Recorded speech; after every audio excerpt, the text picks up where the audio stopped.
Hey guys, welcome you all to my YouTube channel, myself Niharanjan Nanda. In this video, we are going to discuss some of the important question of the Ballad of Father Gilligan. एठी में दी बालाड of father Gilligan रो किछि selective question हमने discussion करबा जो माने answer जानि थिबे निश्चय भाबरे chat box रे कि कमेंट सेक्शन रे कमेंट कर लिखा पे ट्राई करिवे अवश्य दी मार्क क्वेश्चन आपण चैट बॉक्स रे लिखि त पारिबेन जो जति किछि बुझी होबनी आपण माने पचारि परिबे ठीक अछि त ताले वीडियो को स्टार्ट करबा वीडियो फर्स्ट लास्ट वन देखंतु एगुला थिला मोस्ट इंपोर्टेंट सिलेक्टिव क्वेश्चन बहुत जन पिला मोर जॉइन करि सारिछंती मु देखि परछि very good morning to all of you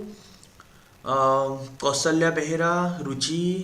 Alok Nahak Shriram Prachi Patra okay very good morning to all of you आपण समस्त को गुड मॉर्निंग तो देखो हमर फर्स्ट सिलेक्टिव रो फर्स्ट क्वेश्चन रही छि कोन हमर फर्स्ट क्वेश्चन अछि कि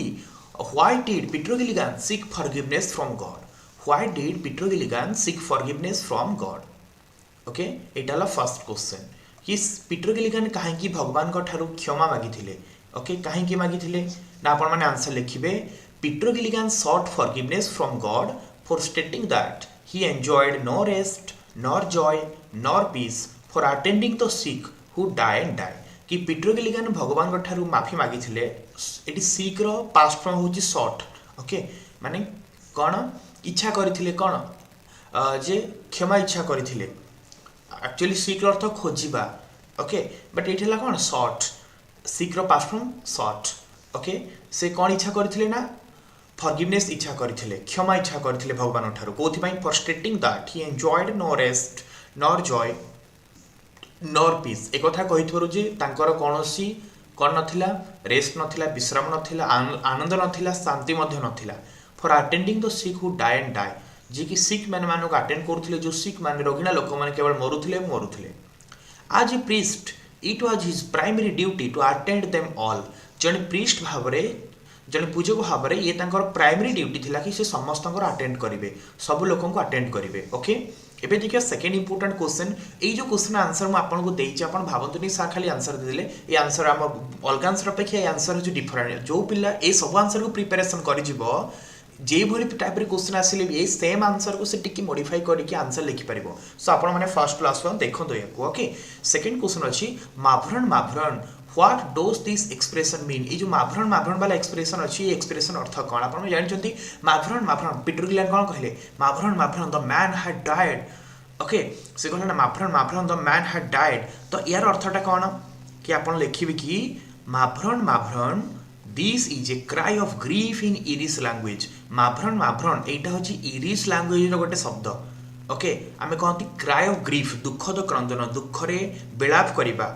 माने दुखरे बेलाप कला बेलू को माभरण बोली कहती दिस मीन्स माई सोरो और अल्स जब इंग्लिश रे यार अर्थ हो माई सोरो की दुख ओके की दुख बोले हमें कहती अल्स तो next question father you come next question देखंतु 3 नंबर क्वेश्चन को जीवा तो 3 नंबर क्वेश्चन अछि कि father you come again who said this why did he say so father you come again एक कथा किए कहला आ काहे की कहला एमिति तो आपण माने आंसर कौन लिखिबे the sick man's wife said so sick man wife ही एमिति कहले कि फादर यू कम अगेन काहे की ना because she had seen him come to her husband कहीं से देखिथिले तांको हस्बैंड पाखो आसीबार ता स्वामी को पाखो को आसीबार से देखिथिले फादर गिलिगन को आगरो सेही में से कहले कि father you come again actually that was one of God's great angel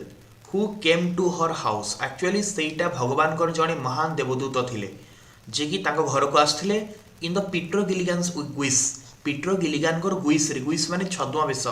actually सेटा पीटर गिलिगन छद्म बेस रे तांको पाखको से आसीथिले भगवान को जने ग्रेट एंजल आपण माने को लिखि नै परिबे निजर कॉपी रे नोट डाउन करि परिबे this questions are very important for you all तो 4 नंबर क्वेश्चन बुझिबा what made the old priest kneel and pray केउथि पई से ओल्ड प्रीस्ट जनक वृद्ध पुजारी जनक आंठु माडी बसिकी प्रार्थना कले आपण माने कोन लिखिबे answer लिखिबे the fact that God had helped him when he needed rest most made Peter Gilligan kneel and pray the fact that जे एक ये सत्य कथा थिला जे God had helped him when he needed rest जेतले से विश्राम रो आवश्यकता करूथिले सेतले भगवान तांको सहाय्य करिथिले most made Father Gilligan kneel and pray एथि पई फादर गिलिगन आंठु माडी की बसिकी प्रार्थना कले in his absence God's great angel perform his duty एवं तांकर अनुपस्थित रे भगवानकर जड़े महान देवदूत तांकर कर्तव्य को संपादन कले इन हिज एब्सेंस तांकर अनुपस्थिति रे गॉड्स ग्रेट एंजल भगवान जड़े महान देवदूत तांकर कर्तव्य को संपादन कले बुझीपारे समस्त आपण माने ओके एबे जो 6 नंबर क्वेश्चन को तो who came to the sick man before his death and why sick man रो मृत्यु पूर्व किए तांको पाखो आस्थिले और काहे आस्थिले तेणु एगुड़ा बुझिया बहुत इंपोर्टेंट क्वेश्चन एटा आपण ये वीडियो को 2 थर 3 थर देखिकी बारंबार देखिए आपण मन रही जिवो ओके तो 5 नंबर क्वेश्चन अछि आपनको कि who came to the sick man before his death and why sick man रो डेथ पूर्व किए आस्थिले और काहे आस्थिले देखिबा केजल आंसर कहि पारुछंती कि आपण माने answer लिखिबे one of the god's great angel came to the sick man's house before his death कि भगवानଙ୍କର जणे महान देवदूत सिक मैन घर को आस्थिले तांकर मृत्यु पूर्वरु बिकॉज कारण Peter Gilligan was extremely tired and asleep कहीं पीटर गिलिगन पूरा टायर्ड होते पूरा क्लांत होते एवं शोई पड़ते ही was unable to perform his duty से कर्तव्य को संपादन करिबारे असमर्थ थिले से तांकर कर्तव्य को संपादन करिबारे असमर्थ थिले now question number 6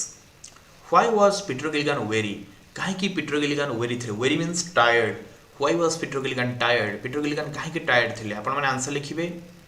Peter Gilligan was weary because Peter Gilligan tired थे कारण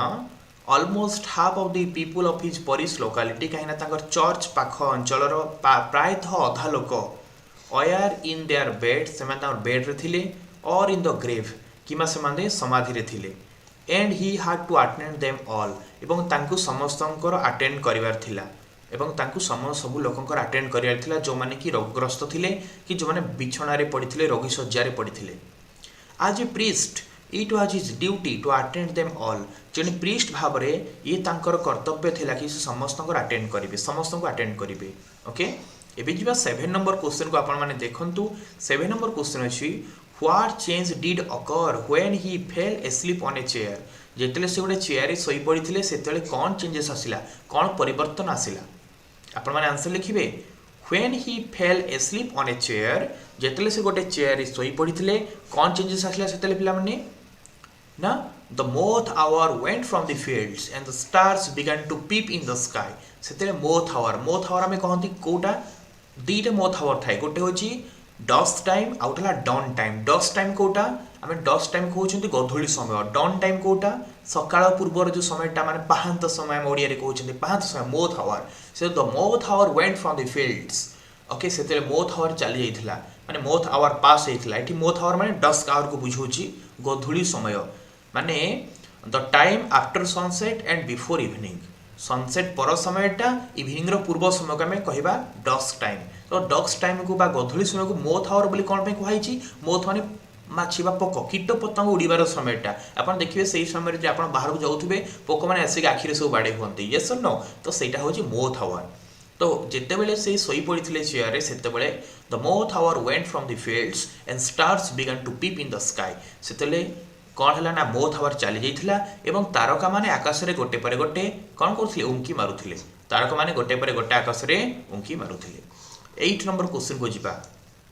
what does the expression the list of things mean the list of thing जो एक्सप्रेशन अछि यार अर्थटा कोन आपण माने आंसर लिखिबे द लिस्ट ऑफ थिंग्स